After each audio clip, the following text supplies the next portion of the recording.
egy fehér ló, hanem egy traktor érkezik értem. Na, ez a mai napon megtörtént, úgyhogy boldog vagyok! Nagyon jó képű a sofőröd, bemutatta? Laci, fantasztikus. Hogy hívják? Lacival már mindent megbeszéltünk. Ő is Laci? Igen, Lacik vannak. Szép keresztneved van, Laci. És nagyon szép a történet. Laci, milyen Laci van? Szomber László vagyok.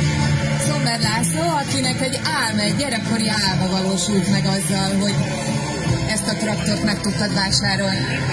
Igen, édesapám traktorja volt, ez a Kocsai Kármely Szövetkezetnek a harmadik Rábacs traktorja volt, és 2003-ban ő sajnos meghalt, és minden tervem az volt, hogy miért az eladó lesz, meg tudjam vásárolni.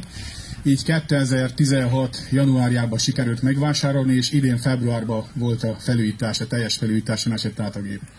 Hát ilyen az, amikor egy gyerekkori álom megvalósul. Minden traktoros tapsolja meg Lacit! Én meg megpróbálok lekászálódni. Segíts, gyönyörű. Lacikám, nem vagy elég. De itt vagyok már. Várja. Amúgy sok pasi itt volt, aki segíthetett volna. Igen?